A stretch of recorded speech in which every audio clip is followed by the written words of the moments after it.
pushed out by Bartes. Wiltor! Arsenal have scored yet again in the Premiership.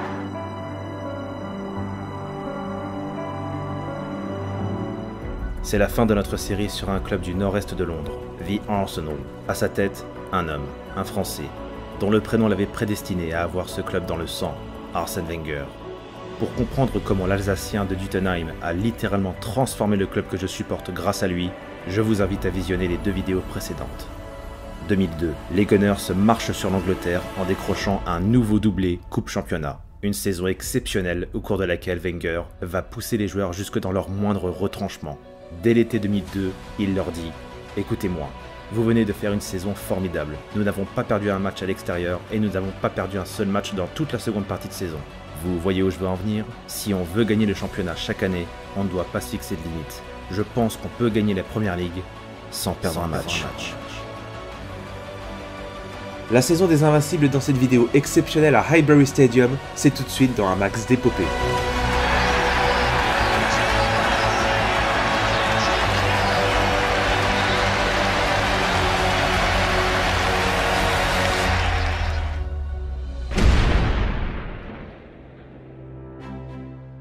Highbury, l'enceinte mythique d'Arsenal entre 1913 et 2006.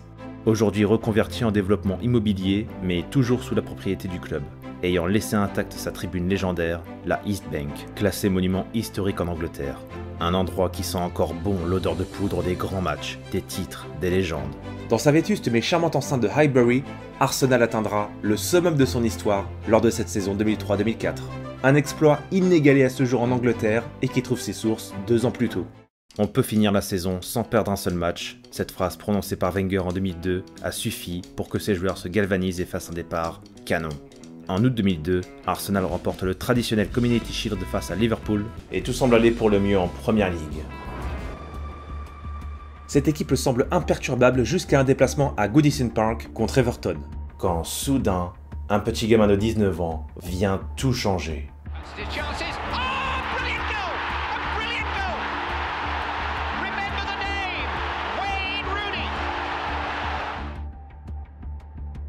Non, Arsenal n'est pas invincible. S'ensuit alors la pire série du club depuis 19 ans. 4 défaites consécutives, toutes compétitions confondues, et à chaque fois sur le même score, les belles paroles de Wenger en début de saison s'effondrent, tel un château de cartes.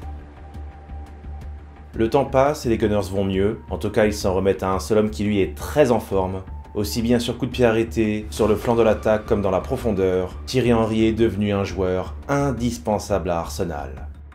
Les canonniers peuvent également compter sur le grand retour en forme de Robert Pires, 1 an et demi après sa grave blessure qui l'a privé de Mondial 2002 et qui a été remis sur pied par un certain Tiburce Darou, surnommé le Bulldog, à la fois gourou et bras droit de Wenger.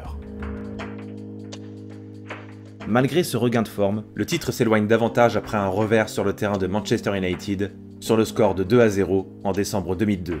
Et malgré une élimination rageante dans la seconde phase de groupe de Ligue des Champions, mais tenue en échec par les grosses pointures de l'époque, Liverpool, Newcastle et surtout United à domicile, les canonniers ne remportent que 3 de leurs 9 derniers matchs de championnat, dont une défaite ici contre Leeds en mai 2003, qui va faire très mal.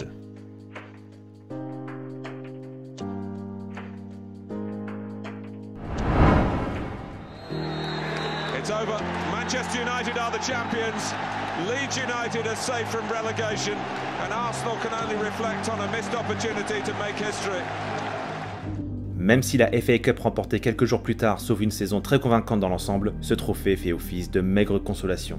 Cette saison 2002-2003 aurait dû même être celle d'un nouveau doublé, mais ils ne sont pas champions. D'ailleurs, dans son livre, Wenger revient sur ce moment. Mais pourquoi n'avons-nous pas gagné le titre? Et les joueurs lui répondent qu'il leur mettait trop de pression. Gagner sans perdre un match leur semblait inatteignable. Ce à quoi l'Alsacien rétorqua « Vous pouvez gagner. Et même mieux, gagner sans perdre. » Bien sûr qu'ils peuvent le faire. Ils ont établi un record d'invincibilité à l'extérieur lors de la saison précédente. Aucun rêve n'est trop grand, simplement se donner les moyens d'y croire.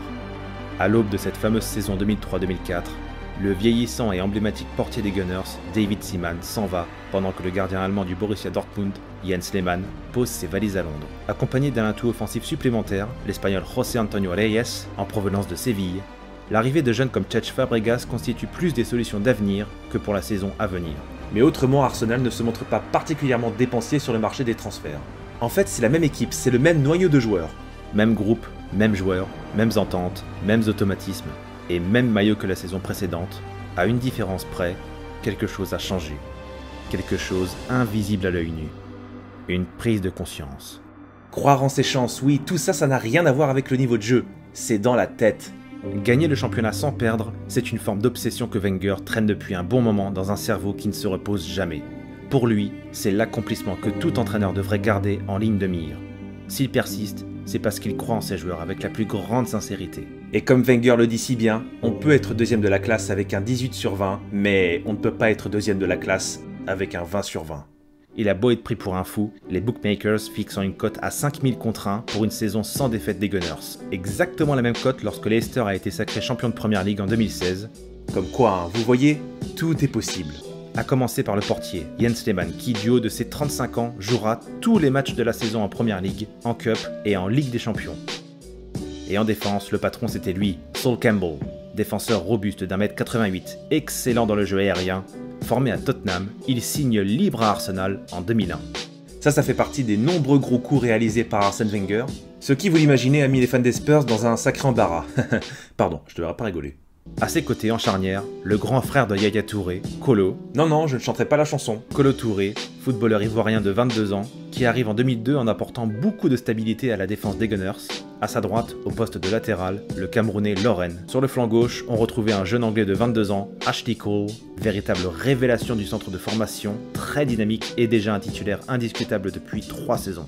Au milieu de terrain, le Brésilien est champion du monde avec la Seleção en 2002, Gilberto Silva, dans un rôle de récupérateur assez bas devant la défense, une des grandes références du poste en son temps, et qui formait un duo magnifique avec son coéquipier français, le capitaine de l'équipe depuis la retraite de Tony Adams en 2002, un certain Patrick Vieira. Adulé par les supporters, Vieira est un ancien, présent au club depuis le début de l'aventure Wenger en 96.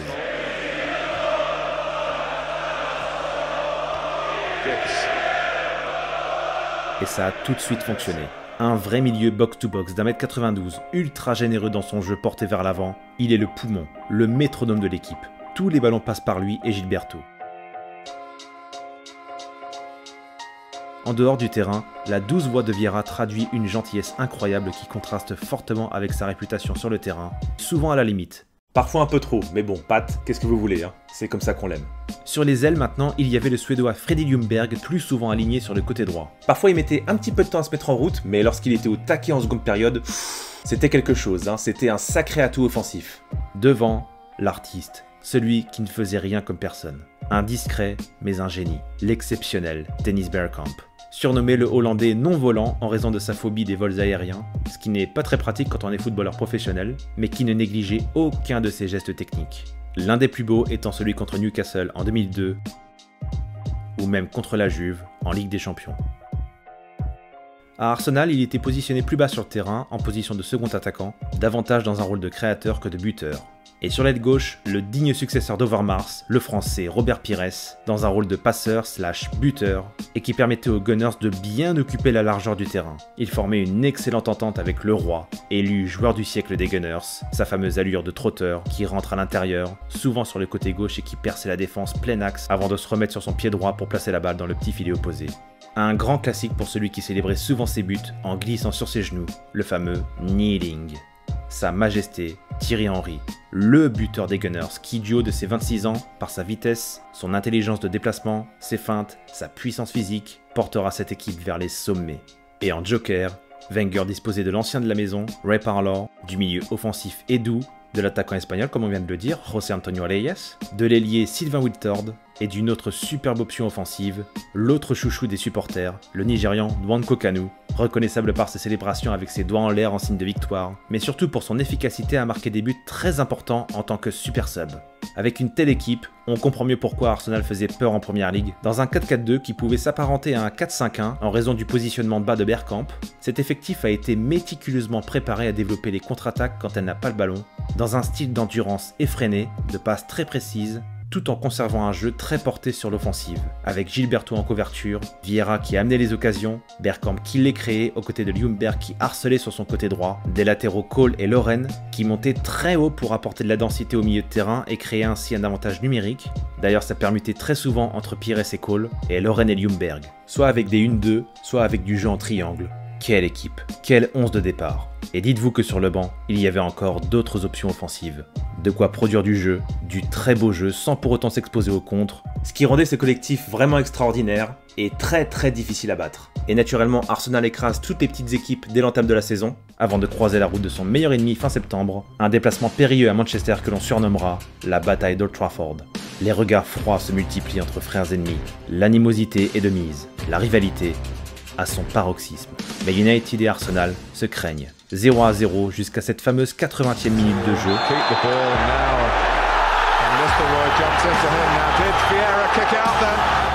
Le Français est exclu pour un second carton jaune, alors qu'il ne touche pas Van Nistelrooy, et que ce dernier fait pourtant bien faute. Et ça, les joueurs d'Arsenal l'ont bien vu, ça va barder. On joue alors la 90e minute de jeu et un penalty est accordé à Manchester. The responsibility rests with Ruud van Nistelrooy. Oh, he's missed it! He has hit the bar! Fin du match. Score final 0-0, l'attaquant néerlandais subit le chambrage des joueurs d'Arsenal dans une atmosphère électrique. Et la bonne opération, elle est pour Arsenal qui affronte derrière successivement 3 grosses écuries pour autant de succès. 2-1 contre Liverpool à Anfield avec un superbe but de Robert Pires et 2-1 face au Chelsea de Gudjohnsen. Les coups de canon se multiplient, même si parfois ils doivent apprendre à ne pas gagner. L'important lorsque vous n'arrivez pas à gagner un match, ou à systématiquement marquer comme ils en avaient pris l'habitude, c'est au moins de ne pas concéder une contre-attaque en fin de match et perdre bêtement comme cela arrivait trop souvent. Le groupe a mûri, cette équipe se montre désormais plus solide derrière avec sa charnière très difficile à bouger. Pourtant, au même moment en Ligue des Champions, c'est pas tout à fait la même chose. Dès l'ouverture de la phase de groupe, les Gunners s'inclinent lourdement à domicile face à l'Inter Milan, avant de concéder le nul contre le Lokomotiv Moscou et perdre à nouveau à Kiev contre le Dynamo. Arsenal est dernier de son groupe, mais reste en vie grâce à un but de dernière minute d'Ashley Cole au retour contre Kiev. Le tout avant un déplacement à risque au Stadio Giuseppe Meazza. Arsenal n'a pas le droit à l'erreur. Et Henry se met en évidence dès la 25e. Mais Christian Vieri égalise, 1-1 à la pause. Arsenal n'a plus le temps de douter, Ljungberg remet les Gunners devant au retour des vestiaires avant une fin de match qui se transformera en boucherie. Henry de nouveau, puis Edu et Pires aggravent la marque pour un étincelant 5-1 en terre milanaise. Il n'y a plus qu'à finir le travail avec cette victoire 2-0 face au Lokomotiv à Highbury, et ainsi terminer premier du groupe de manière presque inespérée au départ. Faillibles ces Gunners, mais toujours pas en championnat où ils passent le Boxing Day tout en étant invaincus. Et la période entre janvier et mars sera mais alors absolument parfaite pour les hommes de Wenger. Se qualifiant pour les quarts de finale de Ligue des Champions en éliminant en 8e les Espagnols du Celta Vigo, en Cup, ils marchent sur Leeds, Chelsea, Middlesbrough et Portsmouth, 9 victoires consécutives dont un impressionnant 2-1 contre Chelsea à Stamford Bridge.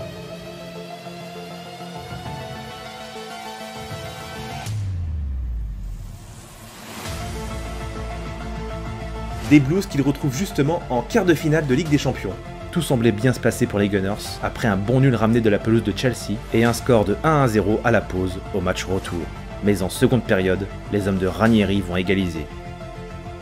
Prolongation en vue avant que Wayne Bridge ne donne un avantage décisif aux Blues à la 87e.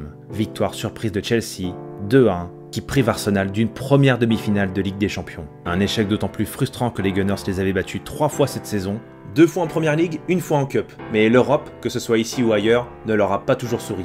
Et 2004, malheureusement, ne fera pas exception. Et en demi-finale de Cup, c'est l'ogre mancunien qui se dresse face à eux. Mais ce n'est décidément pas la saison des coupes, Arsenal ne fera pas de doublé cette année-là. Malgré les signes de faiblesse affichés dans les autres compétitions, le championnat c'est autre chose, ils sont vraiment en mission. Face au même Manchester, Arsenal concède le nul 1-1 à domicile mettant fin à leur série de 9 victoires consécutives en Première Ligue. Sir Alex avait pourtant bien élaboré son plan de jeu, mais ce nul est synonyme de défaite pour lui. Ils seront champions, c'est sûr. Ils jouent avec beaucoup de détermination, c'est une très forte équipe. Un nul glorieux récolté ici qui leur permet justement de réaliser une série de 30 matchs sans défaite dans la saison. C'est jusqu'à présent du jamais vu en Angleterre, et c'est pas fini. Mais attention, malgré l'aveu de Sir Alex, le titre n'est mathématiquement pas encore acquis. 31e journée de Premier League, c'est le week-end de Pâques. Et pour que ce vendredi soit vraiment sain, Arsenal reçoit les Reds de Gérard Houllier. Liverpool prend l'avantage par Sami Hyypiä, mais Henry égalise. Michael Owen redonne l'avantage au club de la Mercy, mais Arsenal est sans merci. Ce match est complètement fou, les deux équipes se rendent coup pour coup jusqu'à ce que le roi rentre dans l'arène.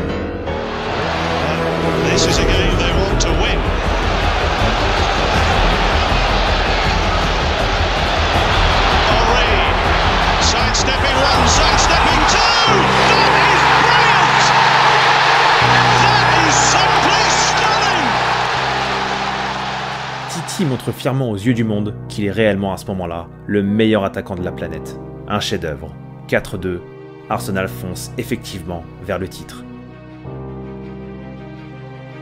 Malgré un nul vierge concédé à Newcastle, Arsenal reste largement en tête et va même détruire la dernière équipe à les avoir battus en Premier League, Leeds. Ce jour-là, Henry n'inscrit pas 1, ni 2, ni 3, mais 4 buts. 5-0. D'autant que dès le prochain match, Arsenal peut être sacré champion d'Angleterre sur le terrain du voisin rival, Tottenham. 25 avril 2004, 34e journée, White Hart Lane. À l'occasion du derby nord-londonien, les Gunners comptent bien se mettre à l'abri dès le départ, avec Vieira qui ne laisse aucun répit aux Spurs dès la 3e minute de jeu. Une demi-heure plus tard, un autre Français double la mise, Robert Pires fait le break. Mais quel que soit l'enjeu, personne ne veut perdre un derby. Les Spurs reviennent à 2-1, puis 2-2 en toute fin de rencontre, mais ça ne fait rien, car le plus important est fait. Ça y est, le sacre est dans la poche. Quelle joie d'avoir acquis ce titre à White Hart Lane, en plus.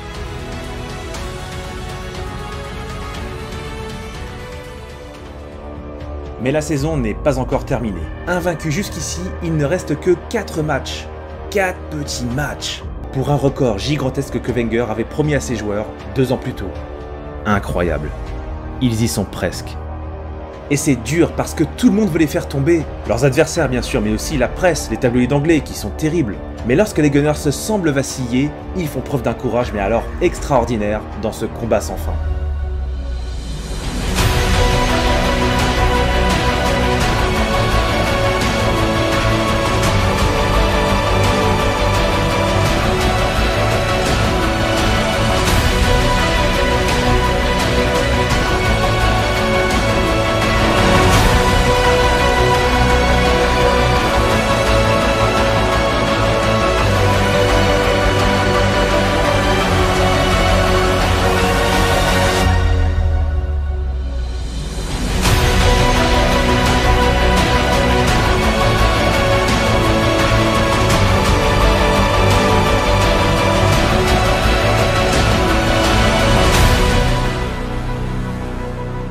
Et c'est là aussi qu'on sent la cohésion dans cette équipe, parce que lorsqu'Henry ne marque pas, les autres sont là pour faire le travail.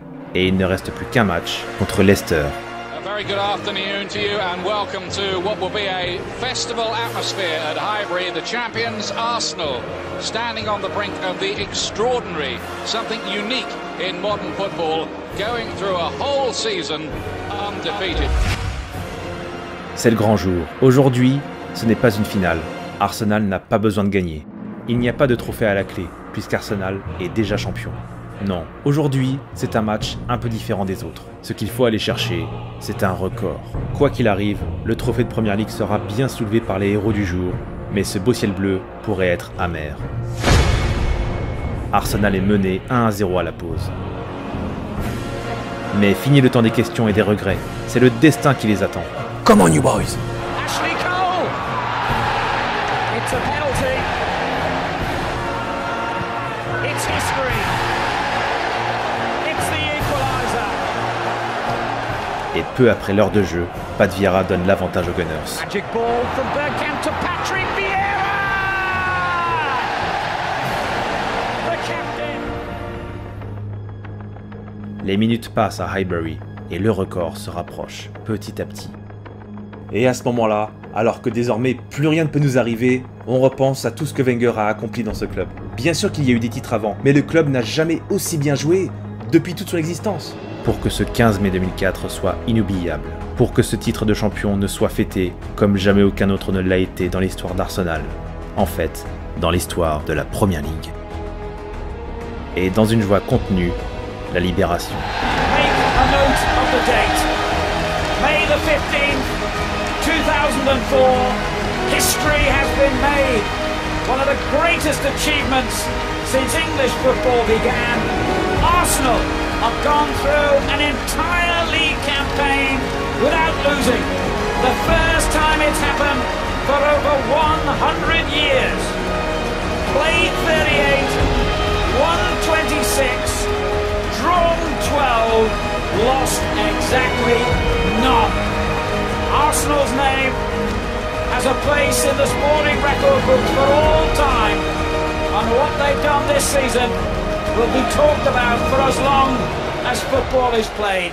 The Arsenal Football Club, loin d'être le plus glorieux d'Angleterre, mais qui, outre son côté vulnérable, se surpasse dans ses grands moments pour établir un record que les joueurs même ne pensaient jamais réaliser 2 ans auparavant. Une telle performance, ce n'est pas seulement le mérite de Thierry Henry, mais également celui de Pires, de Bergkamp, de Reyes, de Kanu, de Ljungberg, de Wiltord, de Vieira, de Gilberto, de Parlor, de Campbell, de Loren, d'Acheko, de Keown, de Lehmann et surtout de lui. Le diététicien, le boss, le papa. Finalement, son 20 sur 20, il l'a eu. 0 défaite, dans un championnat aussi compliqué, aussi dense que l'Angleterre, tout en conservant cet élan d'invincibilité sur 3 saisons, durant 49 matchs d'affilée. Dans une ligue à 38 journées, personne d'autre qu'Arsenal n'avait encore atteint un tel niveau d'excellence en Angleterre. Telle est l'histoire rocambolesque du club que je supporte depuis maintenant plus de 20 ans. Les Invincibles, c'est vraiment le summum de l'histoire d'Arsenal. Mais quand on revoit cette enceinte, ces tribunes, ou plutôt ce qu'il en reste, bah ça fait quelque chose quand même. En tout cas, c'est vraiment l'image que j'ai envie de garder de mon club, c'est celle-là, Highbury. Car oui, vous l'avez compris, même si l'Emirates, c'est vrai, est une enceinte magnifique, rien que pour ce qu'il symbolise, j'en suis vraiment pas fan.